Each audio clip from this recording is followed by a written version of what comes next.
نصیحت کی جاتی ہے تو ان پر بہرے اور اندھے ہو کر نہیں گرتے، اور وہ جو کہتے ہیں اے ہمارے رب ہمیں ہماری بیوی اور اولادوں سے آنکھوں کی ٹھنڈک عطا فرما اور ہمیں پرہیزگاروں میں شامل فرما۔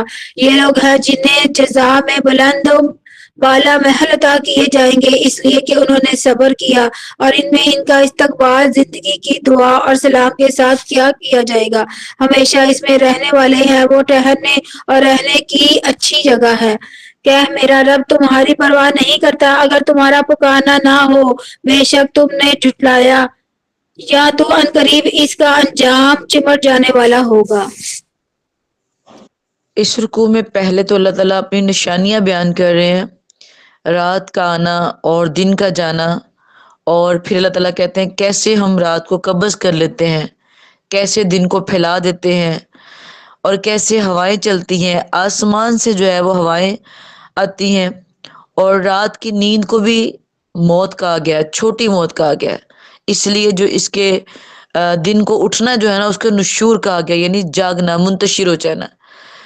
یا رات کو جب انسان سوتا ہے تو وہ گویا موت میں چلا جاتا ہے، اللہ کی مرضی ہے صبح اس کو اٹھائے یا نہ اٹھائے۔ اکثر آپ نے دیکھا ہے کہ لوگ سوتے ہیں تو صبح اٹھتے نہیں ہیں، اس لیے رات کی نیند کو بھی موت کہا گیا ہے۔ اور اس کے بعد اللہ تعالیٰ کہتے ہیں کہ ہم آسمان سے بارشیں برساتے ہیں تاکہ اس کے ساتھ ہم مردہ شہروں کو زندہ کریں، اور اللہ کی رحمت کی جب بارش ہوتی ہے تو پھر اپنی رحمت سے زندہ کر ہی دیتا ہے۔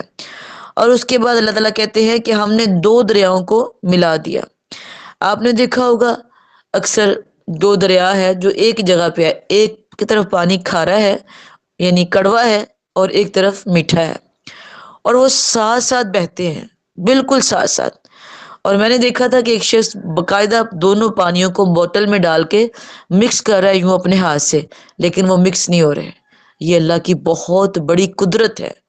پانی جو ہے فوراً جذب ہو جاتا ہے، آپ ڈالیں کلرفل پانی کے اندر وائٹ پانی ڈالیں تو تھوڑا سا پانی ڈالنے کے بعد سارا وائٹ ہو جائے گا، لیکن وہ کھارا اور میٹھا پانی ساتھ ساتھ بہتے ہیں لیکن وہ علیحدہ نہیں ہوتے۔ اس آیت میں اللہ یہ کہہ رہے ہیں مارج البحرین، کہ میں نے کٹھے بہا دیا دونوں کو، میں نے اتنی بڑی اپنی نشانی بتا رہا ہے، ساری نشانی تو بتا رہا ہے نا کہ تم جی مرنے کے بعد اٹھو گے، میں زمین پیدا کی، میں نے آسمان پیدا کیا، میں نے کتنا کچھ پیدا کیا، اور تمہیں میں اٹھاؤں گا، اور ساتھ میں یہ نشانی بتاتا ہے کہ میں نے دو دریاؤں کو ایسے اکٹھا جوڑ دیا، اور یہ بہت بڑی نشانی ہے ایک سمجھنے والے کی، لیکن وہ پانی مکس نہیں ہوتا۔ یہ اللہ کی بہت بڑی نشانی ہے اگر ہم سمجھنا چاہیں، اگر ہم ماننا چاہیں۔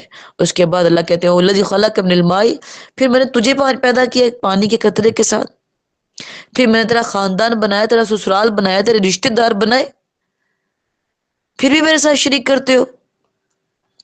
تو اے میرے پیغمبر کہہ دیجئے کہ میں تجھے بھیجا ہے صرف ڈرانے کے لیے اور خوشخبری دینے کے لیے، جنت کی خوشخبریاں اور جہنم سے ڈرانے کے لیے۔ ساتھ یہ بھی کہہ دے قل ما اسألکم، اگر تم سے کچھ مانگوں، کوئی پیسہ مانگوں، کوئی بیوی اچھی مانگوں، کوئی دولت مانگوں، کوئی بادشاہی مانگوں، پھر تو تم مجھے کہو بھی، جبکہ میں تم سے مانگتا ہی کچھ نہیں ہوں، پھر میں نے بلا وجہ تمہارے بتوں کو برا بھلا کیوں کہنا ہے؟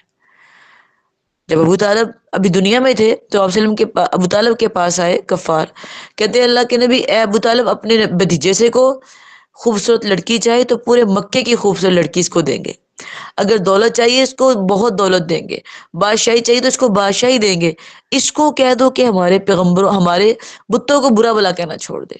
تو آپ صلی اللہ علیہ وسلم نے فرمایا تھا اے چچا جان ان سے کہہ دیں میرے ایک ہاتھ میں چاند رکھ دے، ایک ہاتھ میں سورج رکھ دے، پھر بھی میں اللہ کی تبلیغ نہیں چھوڑوں گا، یعنی میں تبلیغ سے نہیں رک سکتا، مجھے لالچ ہی نہیں ہے، میں کسی چیز کے ذریعے آپ سے نہیں مانگتا، میں صرف آپ کو ایک توحید بتاتا ہوں۔ اس کے بعد اللہ تعالیٰ کہتے ہیں تمہیں حکم دیا جتنی مخلوقیں ہیں ساری کی ساری اللہ کو سجدہ کرتی ہے، آسمان، زمینیں، چاند، جتنی بھی مخلوق ہے ساری کی ساری۔ اس کو اللہ کہتے ہیں تبارک الذی جعل، بابرکت ہے وہ ذات جس نے سورج بنایا، جس نے چاند بنایا، دن رات بنائے۔ اب اس کے بعد جو تذکرہ ہو رہا ہے کس چیز کا ہو رہا ہے؟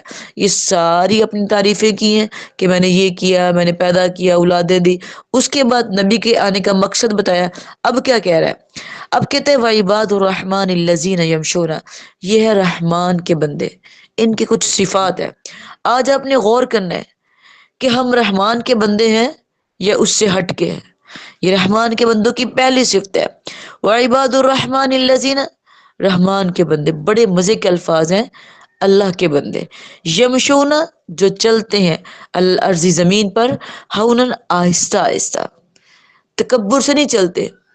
اچھا کپڑا پہن لیا، اچھا جوتا پہن لیا اور پھر تھوڑی سی صورت اچھی ہو گئی ہے تو تکبر میں نہیں آتے، عاجزی اختیار کرتے ہیں. ہر حال میں پرسکون رہتے ہیں، جیسا بھی مل جائے اختیار خاموشی ہی کرتے ہیں.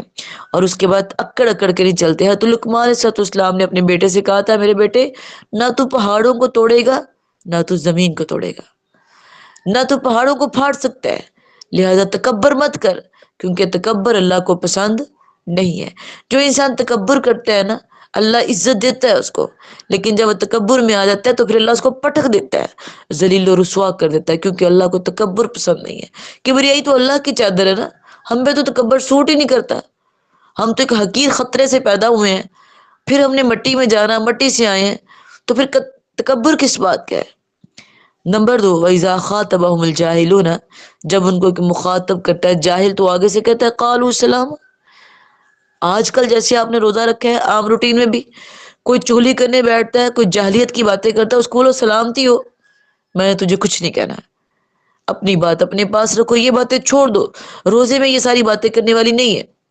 آپ برے اخلاق والے نہیں بنیں گے، آپ کا اخلاق اچھا ہی رہے گا. آپ نے بڑے پیار سے اس کو سمجھانا ہے، اور اگر کوئی جاہلیت کرتا ہے، لڑتا ہے آپ سے، تو اس کو بولو سلام دو. نمبر 2 آگے ہے. نمبر 3، والذین، اور وہ لوگ یبیتون، جو رات کاٹتے ہیں، لربہم، اپنے رب کے لیے سجدہ کرتے ہوئے. تہجد گزاروں کی بات ہو رہی ہے کہ جو راتوں، جو رحمان کے بندے ہیں، ان کو تہجد کے ٹائم نیند نہیں آتی. یاد رکھیے گا اس بات کو. وہ کیا کرتے ہیں؟ لربہم سجدا وقیاما، وہ لمبے لمبے سجدے کرتے ہیں اور لمبے لمبے قیام کرتے ہیں.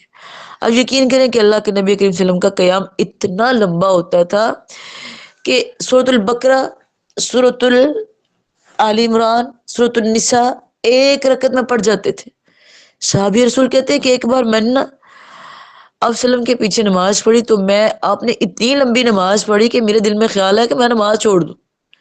ایک سورت، 2 سورت، 3 سورت، 5.5 6 سپارے ایک رکعت میں میرے نبی پڑھ جاتے تھے، حالانکہ ان کا کوئی گناہ بھی نہیں تھا.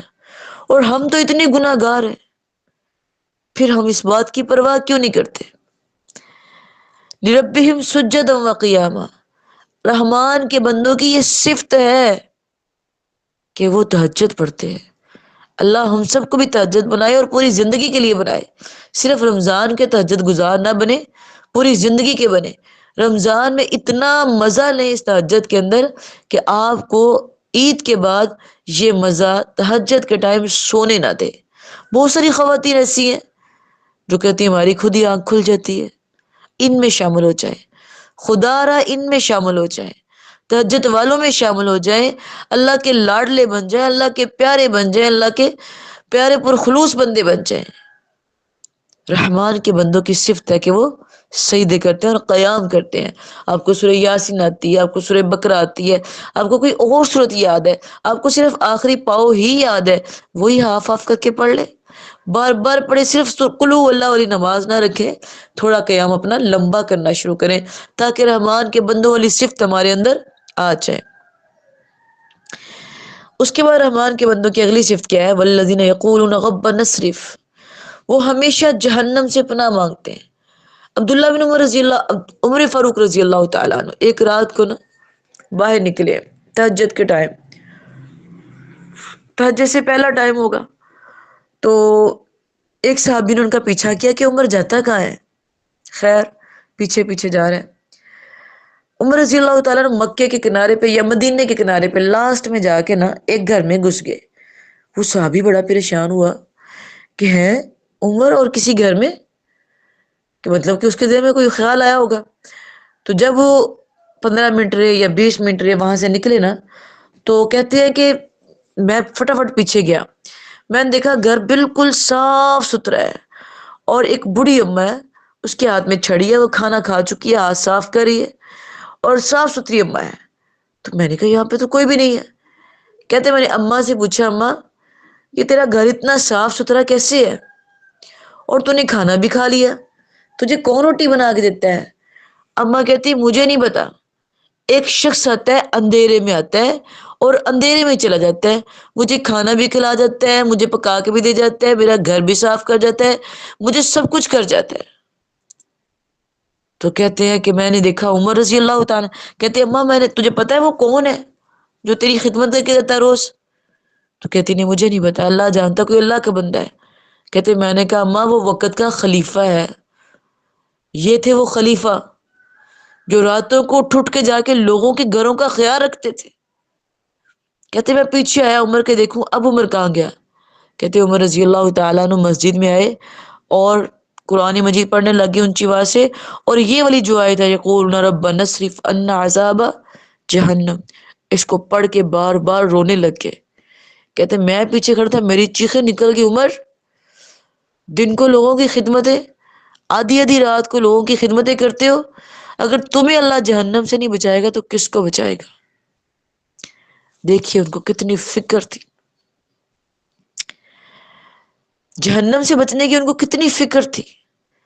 ہمارے گھروں میں ہماری سگی مائیں رو پڑتی ہیں، ہماری وجہ سے رو رہی ہوتی ہے مائیں ہماری، ہمارے سامنے کھانا نہیں ہم ان کو بنا کے دیتے، خدمت نہیں کرتے ہم ان کی۔ اور عمر کو دیکھیے وقت کا خلیفہ ہے، ایک مدینے کے کنارے پہ عورت رہتی ہے، کوئی رشتہ نہیں اس کے ساتھ، بس مسلمان وہ ہے، مسلمان یہ ہے، اور اس کی خدمت کر کے آتے ہیں اور آ کے پھر دعا مانگتے ہیں ربنا اصرف، اے اللہ ہمیں جہنم سے بچانا۔ تو خدا را اپنے اندر رحمان کے بندوں کی صفات کو پیدا کیجیے۔ اور اگلی صفت کیا ہے رحمان کے بندوں کی؟ والذین اذا انفقوا، وہ لوگ خرچ کرتے ہیں اللہ کے راستے پہ، لم یسرکوا، بے جا خرچ نہیں کرتے، فضول خرچی نہیں کرتے۔ فضول خرچی سے مراد یہ بھی ہے کہ مال کو گناہوں کے کاموں میں خرچ کیا جائے، جیسے مہندی کی رسمیں ہو گئی، جیسے ویلنٹائن ڈے گزر گیا، جیسے ہیپی نیو ایئر ہے، گناہوں کے کاموں میں خرچ کرو گے تو یہ بھی فضول خرچی ہے۔ رحمان کے بندے کبھی فضول خرچی نہیں کرتے، وہ ہمیشہ فضول خرچی سے بچتے ہیں۔ وَلَمْ يَقْتَرِفُوا، اور نہ ہی تنگی کرتے ہیں، نہ بہت کنجوسی کرتے ہیں کہ پیسے جیب میں ہے خرچ بھی نہیں کرنے، نہ اولاد پہ کرنے، بس جمع کری جا رہا، جمع کری جا رہا، جمع کری جا رہا، نہ اللہ کے راستے میں خرچ کرتے ہیں۔ وہ ایک بزرگ کا مجھے واقعہ یاد آ گیا، اکیلا تھا، اس کی اولاد نہیں تھی، لوگوں نے کہنا بابا حج کرو، نہیں جا رہا تھا، بڑا پیسہ تھا اس کے پاس، تو بڑا لوگوں نے کہنا بڑا ہو گیا، اچھا جاتا ہوں، وقت گزرتا گیا، 2-3 دن گھر سے باہر نہیں نکلا، لوگوں نے کہا دیکھو اندر جا کے کیا، انہوں نے اپنے بچوں کو چڑھایا، تو بچوں نے بتایا کہ بابا زمین پہ لٹا ہوا، اس کے ارد گرد چاول بکھرے ہوئے ہیں، ان کو چاول لگے، تو گھر والوں باہر لوگوں نے جب بلایا پولیس کو، مطلب کہ دروازہ کھولا، دیکھا وہ شخص مر چکا تھا، اس کے جسم میں چونٹیاں ریگ رہی تھی اس کے ارد گرد، پیسہ سارا گورنمنٹ لے گئی۔ بعض اتنے کنجوس ہوتے ہیں، نہ حج نہ عمرہ، نہ خرچ کرنا، نہ کھانا نہ پینا، اور بعض انتہا کے فضول خرچ ہوتے ہیں۔ اللہ ان دونوں کو پسند نہیں کرتا۔ جو رحمان کا بندہ ہوتا ہے وہ میانہ روی اختیار کرتا ہے۔ اس کے بعد رحمان کے بندوں کی اگلی صفت کیا ہے؟ لا يدعون مع اللہ الہا آخر، وہ اللہ کے ساتھ کسی کو شریک نہیں ٹھہراتے۔ ولا یقتلون النفس، اور وہ کسی کو قتل بھی نہیں کرتے مگر حق کے ساتھ، یعنی جب اس کو قتل کیا جائے یا اس کے بھائی کو تو اس کا بدلہ لیتے ہیں۔ ولا یزنون، اور زنا بھی نہیں کرتے۔ عبداللہ بن مسعود رضی اللہ تعالیٰ عنہ کہتے ہیں آپ صلی اللہ علیہ وسلم سے پوچھا گیا کہ سب سے بڑا گناہ کون سا ہے؟ آپ نے فرمایا کہ تم اللہ کے ساتھ کسی کو شریک ٹھہراؤ۔ فرمایا پھر کون سے ہیں؟ فرمایا اپنی اولادوں کو اس وجہ سے قتل کرو کہ وہ ہمارے ساتھ کھاتی ہیں۔ نمبر 3، پھر کون سا ہے؟ فرمایا اپنے ہمسائے کی بیوی کے ساتھ زنا کرنا۔ ویسے تو زنا بہت بڑا جرم ہے، اس کا حکم یہ ہے کہ اس کو سنسار کر دیا جائے، جو شادی شدہ کرے، جو غیر شادی شدہ کرے اس کو کوڑے مارے جائے، لیکن یاد رکھے جو ہمسائے کی عورت کو اس نظر سے دیکھنا وہ بہت بڑا جرم ہے۔ یضاعف له العذاب، اس کو دگنا عذاب ہوگا جس نے اپنے ہمسائے کے ساتھ یہ سلوک کیا، کیونکہ ہمسایہ جو ہوتا ہے نا اس کا اتنا حق ہے، اتنا حق ہے ہمارے اوپر کہ نبی کریم صلی اللہ علیہ وسلم نے فرمایا کہ میں ڈر گیا کہیں مجھے وراثت میں ہمسائے کا نہ کہہ دیا جائے. ہاں جس نے یہ گناہ کر لیا پہلے، الا من تاب، اگر توبہ کرے گا تو اللہ اس کو ضرور معاف کرنے والا ہے. ومن تاب، جو توبہ کرے، اچھے عمل کرے، اللہ اس کو ضرور معاف کرے گا. والذین لا یشهدون الزور، اور وہ لوگ نہیں گواہی دیتے جھوٹی. یہ بھی رحمان کے بندوں کی صفت ہے کہ وہ جھوٹی گواہی نہیں دیتے، وہ ہمیشہ بےہودہ باتوں سے گزر جاتے ہیں، پاس سے گزر جاتے ہیں. اچھا آپ نے دیکھا ہوگا بعض اوقات نا محفلیں لگی ہوتی ہیں، کزنوں کی لگا لیں یا خواتین کی لگا لیں، وہ یوں جاہلیت بولتی ہیں اس کے اندر بیٹھ کے. ٹھیک ہے آپ نے دین کی باتیں نہیں کرنی، کوئی دنیاوی باتیں کر رہے ہیں، اجازت ہے، اس کا بھی حکم ہے، صحابہ بھی کرتے تھے گھریلو باتیں، لیکن اس کے اندر گندے الفاظ، جاہلیت کی باتیں، میرڈ ان میرڈ کٹھی بیٹھی ہیں، پتہ ہی کوئی نہیں، بلکہ ان میرڈ اس سے بڑھ بڑھ کے شوخیاں مارتی ہے. ہر بندے کو ہر بات کا پتہ ہوتا ہے، ہر لڑکی کو ہر بات کا پتہ ہوتا ہے، لیکن یاد رکھیں خاموشی جو ہے وہ سب سے بیسٹ ہے. جاہلیت کی باتیں اللہ پسند نہیں کرتے، فضول گندی باتیں اللہ پسند نہیں کرتے.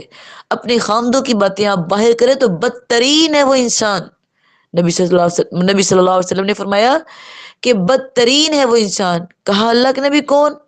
فرمایا جو رات کی گزری ہوئی باتیں صبح جا کے دوستوں کو بتاتا ہے یا بتاتی ہے، لڑکی یا لڑکا دونوں ہی بدترین ہے. لہذا کبھی اپنے خامد کی یا اپنی بیوی کی بات باہر لوگوں سے شیئر نہ کریں. آگے والی صفت ہے والذین اذا ذکروا، اور وہ لوگ جب یاد کرتے اپنے رب کو، لم یخروا، نہیں گر پڑتے مگر اوپر ان کے بہرے اور گونگے. والذین، اور وہ لوگ یقولون، کہتے ہیں رب ہمارے. اب یہاں پہ جو ہے یہ لوگ جو ہے رحمان کے بندے جو ہے وہ یہ بھی کہتے ہیں اے رب ہمارے ہمیں نیک بیویاں دے دے. جو لڑکی ہے اس کا رشتہ نہیں ہو رہا، جو لڑکا اس کا رشتہ نہیں ہو رہا، تہجد کے ٹائم اٹھے، 3 بندوں کی دعا اللہ تہجد کے ٹائم تو ویسے رد نہیں کرتا، لیکن اس نوجوان کی دعا رد نہیں ہوتی، لڑکی ہے یا وہ لڑکا ہے. اس بات کو ذرا سمجھیے. ہر ماں پریشان ہے کہ میری بیٹی کا رشتہ نہیں ہو رہا، میرے بیٹے کا رشتہ نہیں ہو رہا. آئیے دیکھیے قرآن ہمیں کیا کہتا ہے.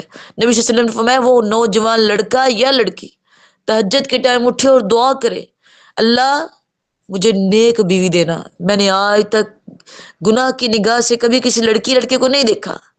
اللہ میری جوانی پاکیزہ، مجھے خامد بھی پاک دینا، مجھے بیوی بھی پاک دینا.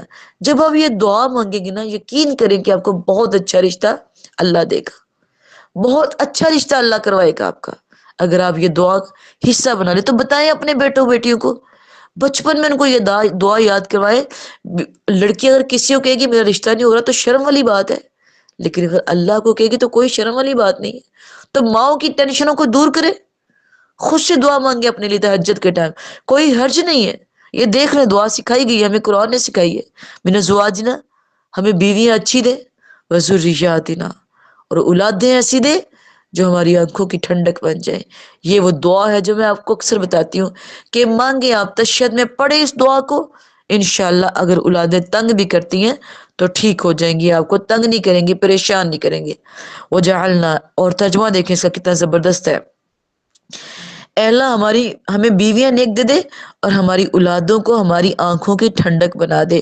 وجعلنا للمتقین اماما، اور ہماری اولادوں کو پرہیزگاروں کا امام بنا دیں. ایک بات یہاں پہ میں آپ کو اور بتاؤں کہ ایک اور آیت ہے میرے ذہن میں، لفظ نہیں آ رہے لیکن ان کا ترجمہ ہے کہ جو بندہ معاف کر دیتا ہے نا دوسروں کو، اللہ اس کی اولاد کو پرہیزگاروں کا امام بناتا ہے. معاف کرنا سیکھیں اور اللہ کے بندوں کی صفتیں اپنے اندر لے کے آئے. صرف اپنے اندر نہیں، یہاں دیکھیں لاسٹ کی آیت ہمیں یہ اشارہ دے رہی ہے کہ صرف اپنے اندر نہیں، اپنی اولادوں کے اندر بھی، اپنی بیویوں کے اندر بھی، اور اپنے خامدوں کو بھی کہنے کی کوشش کریں. اب آ رہا ہے رحمان کے بندوں کی صفات آپ نے پڑھ لی ہے، اب آ رہا ہے ان کا مقام. اولئک یجزون الغرفۃ، یہی وہ لوگ ہوں گے جن کو بالا خانے دیے جائیں گے. اللہ اکبر. کہاں؟ جنت میں محل دیے جائیں گے، کمرے دیے جائیں گے. وَيُلَقُّونَ، ان سے کہا جائے گا بما صبر، جو تم نے صبر کیا تھا، اور ڈالا جائے گا اوپر ان کے صبح و شام سلام سلام سلام. داخلوں میں سلام، فرشتے سلام، حوریں سلام، اللہ سلام. کہیں میزبانیاں، دل کرتا ہے اڑ کے اس جنت میں چلے جائیں. ادھر سے میزبانیاں ملی ہے کبھی ادھر سے، اور میں قربان جاؤں وہ جنت کتنی خوبصورت ہوگی جس کا مہمان نواز خود اللہ ہوگا۔ اور آگے دیکھیے اللہ کیا کہہ رہے ہیں، خالدین فیہا حسنت مستقر و مقامہ، ہمیشہ رہیں گے اس میں، اور اچھا انہوں نے اپنا مقام حاصل کر لیا۔ کنہوں نے؟ جو رحمان کے بندے بن گئے۔ تو یہ صفات ہے، ہم نے انشاءاللہ اپنے اندر یہ ضرور پیدا کرنی ہے تاکہ اللہ ہمیں اس پہ عمل کی توفیق دے۔ اور شدرا سے بھی میں کہوں گی کہ وہ ان صفات کو لکھ کے گروپ میں بیچے۔ ہاں جی، آپ انشاءاللہ